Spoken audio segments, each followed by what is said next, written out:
mighty Yah. For truly he is moving in this place. And I know that we all feel something stirred up on the inside.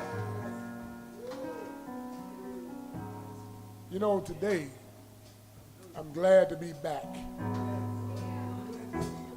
in the house of Yah. Traveled some 3,400 miles round trip. I was nullified from speaking the word in any assembly. People really don't want the word of Yah. The world is bent and sold out for tradition rather than for Yah. For if the world was sold out for Yah, we'd have a full house today. But I'm okay with a small assembly because my master said, well, 2 or 3 are gathered together in his name. Isn't it good to be in his name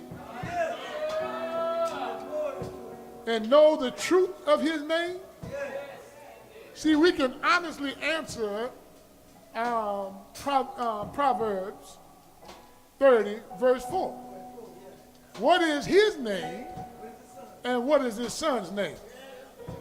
It's good to know his name. And when I say know, I don't mean just to have knowledge of. We got to take know to its depth, which means you must have an intimate, personal relationship with him. You can't marry somebody you don't know, although we understand it's common in these days to marry strangers because you don't go with them long enough to know, but you go with them long enough to feel them, to have relations with them, but not get to know them. It takes time to know somebody. Am I right about it? The Father has given us a word for today.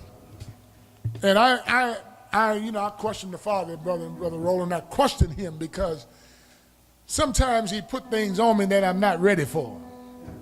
He told me, he said, I want you to preach. And I want you to tell my people it was not easy. So I kind of backed away, and then I said, well, I'm going to do a research on that. And then he said, no, I don't want you to do no research. I've told you enough that you should know what I'm talking about. So I sat down at my computer and I began to do some research. Hard-headed.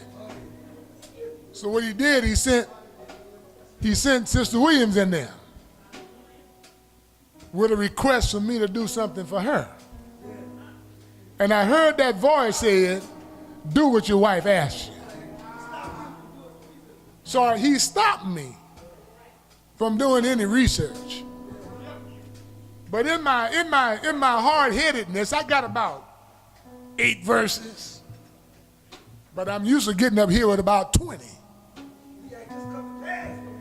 So if y'all see me walk out the pulpit without a book, without giving you 100 scriptures like I normally do, what I need you to do is hear what he says today. Father, I'm standing in your presence.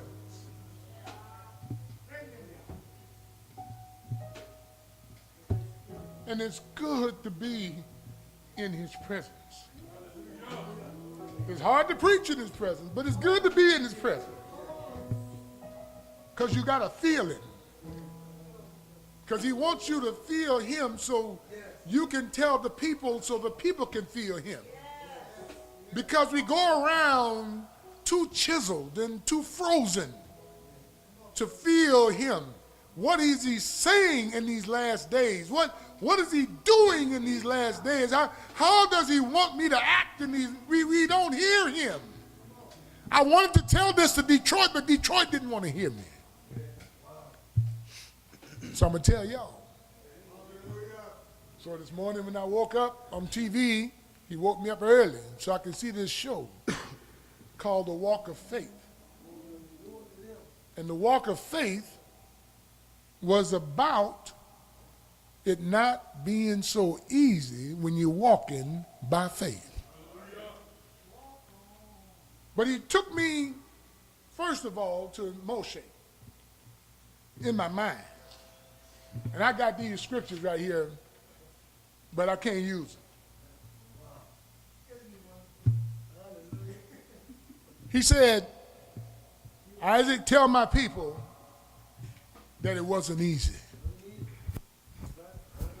Because we come in a manner, brothers and sisters, that exemplifies that we call the least struggle hard.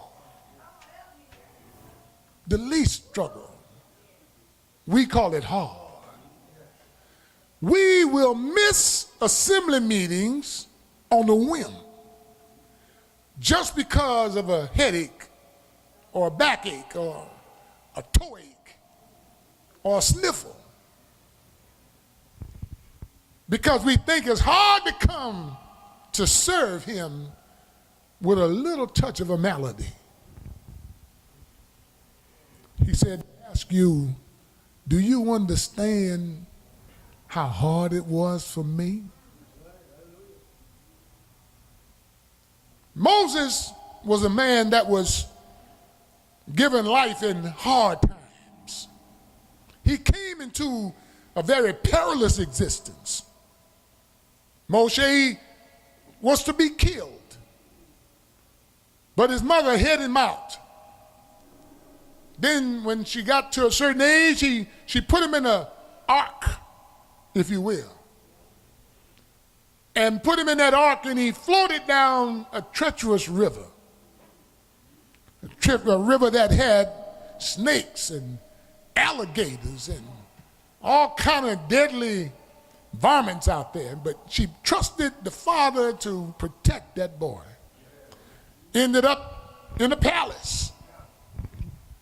Now I want you to get that in your mind. He was in the palace but nurtured by a slave.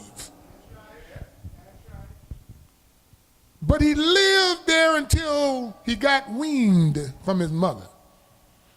Then he was put into the palace on a permanent basis and trained to become a pharaoh.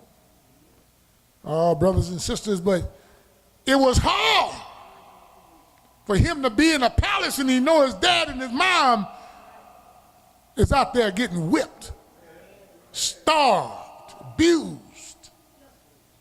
He said it wasn't easy. Y'all only saw me when I stood at the Red Sea with my rod up and the sea opened up. Y'all only saw me when I was out there talking to a fiery burning bush. Y'all only saw me when I did all these wonderful things, but y'all got to understand it was hard for me to lead people who didn't want to follow me. It was hard for me to break those age-old traditions that we picked up in Egypt. It was hard.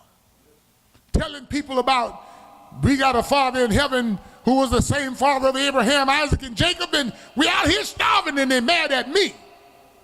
But I didn't go and get him because I wanted to go get him. I got him because he sent me.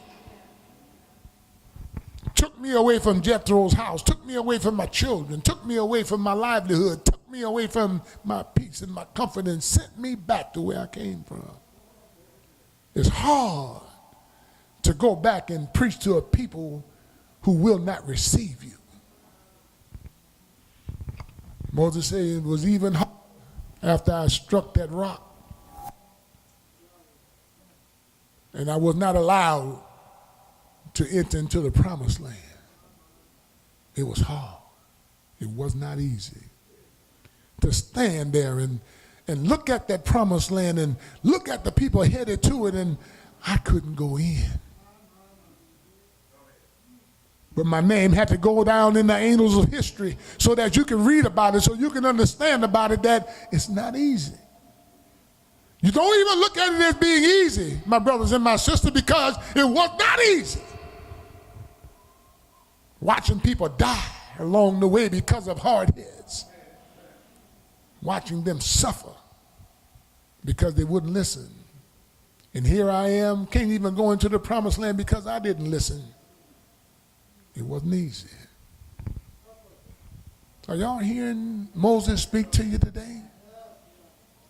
See, we came down to David. David said it wasn't easy for me either.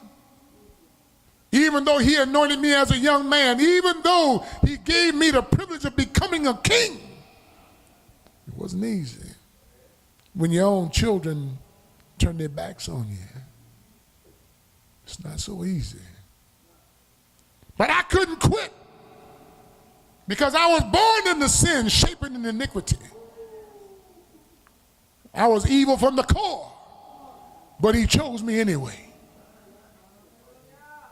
He saw my nature. He saw that I was just greedy for things and stuff and women. I had to fight all of that, Brother Stanley. I had to put all of that down. Even though I did that thing with Bathsheba, I went before him and I said, forgive me for I have sinned, and against you only have I sinned. I need you to wash me. I need you to purge me with hyssop. I need you to restore the joy. It's not easy when you lose your joy. To lift your hands in praise in the sanctuary. It's not easy to lift your voice and give him praise in the sanctuary when you don't have joy. Anybody ever lost your joy before? It's not so easy to come to church no more. It's not so easy to throw your hands around people, call them brothers and sisters. It's not so easy because now you feel like you've been estranged. It's not easy. But David cried out for forgiveness, and the Father did forgive him. But do you know how hard it is to cry out when you know you're wrong? Nobody didn't force you to do the wrong. You did it because you wanted to, but you did it against the one that really loves you.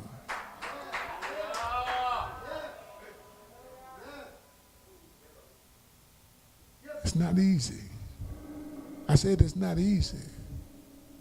Well, you know, as we went on down through time and we meet a woman by the name of Hadassah, snatched away from her family, put in a chorus line of women to be evaluated by a strange man, a virgin, never had a man before, but snatched away from her environment. Do you know it's hard when you are in a strange place among strange people?